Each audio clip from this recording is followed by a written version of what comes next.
મારી મનોકામના મારી બહેનોએ ઉપવાસ રાખ્યા હતા, વ્રત રાખ્યા હતા અને માનતા રાખી હતી અને ઉપરવાળાએ જોયું અને 80 દિવસમાં તમારો દીકરો છૂટીને તમારી વચ્ચે આવીને આજે ઊભો છે. છૂટ્યા પછી પણ હું જ્યારે બહાર નીકળ્યો અને મારા વકીલોએ મારા પ્રદેશ પ્રમુખ ઈસુદાનભાઈ ગઢવીએ બીજરાજભાઈ મને મળીને કીધું, ચૈતરભાઈ જેમ તેમ અમે જામીન કરાવીને લઈ આવ્યા છે તમારે, પણ તમને ડેડિયાપાડામાં પ્રવેશ બંધી છે. ડેડિયાપાડાની હદમાં તમે પગ મૂકો એટલે તમારે ફરી જેલમાં જવું પડશે. તમને ડેડિયાપાડામાંથી કાઢી દેવામાં આવ્યા છે. ત્યારે ઘણા આગેવાનોએ મને કીધું તમે રાજપીપળા રહેવ, ત્યારે હું રાજપીપળા રહેવ, લોકોના કામ કરો. એટલે કેટલાક આઈપીએસ અધિકારી અને ભાજપના સાંસદોએ કીધું હવે આ રાજપીપળા બેઠો બેઠો લોકોના કામ કરે છે, એને એવું કરો આપણે આદિવાસી વિસ્તારમાંથી કાઢી નાખો. ત્યારે એવા નેતાઓને એ પોલીસ અધિકારીઓને મેં કહેવા માંગુ છું, તમે મને ડેડિયાપાડાથી કાઢી નાખશો, નર્મદા જિલ્લામાંથી કાઢી નાખશો, આદિવાસી વિસ્તારોમાંથી કાઢી નાખશો, પણ આ ચૈતર વસાવા તો અમારા લોકોના દિલોમાં રહે છે. ત્યાંથી તમે ક્યારે કાઢી નથી શકવાના.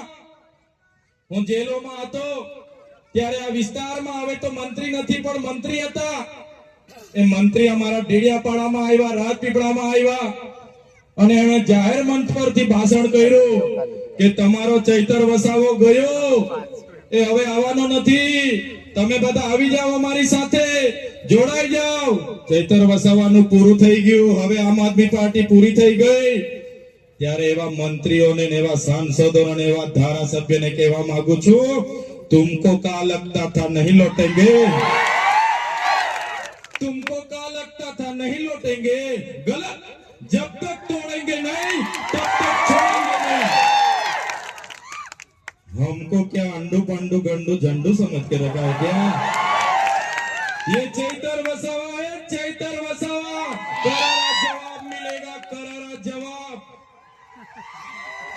साथियों, हमारी टीम આ વિસ્તારમાં ભ્રષ્ટાચાર નાબૂદી થાય, શિક્ષણ થાય, રોજગારી મળે, એના માટેની આમ આદમી પાર્ટી આગળ વધી રહી છે.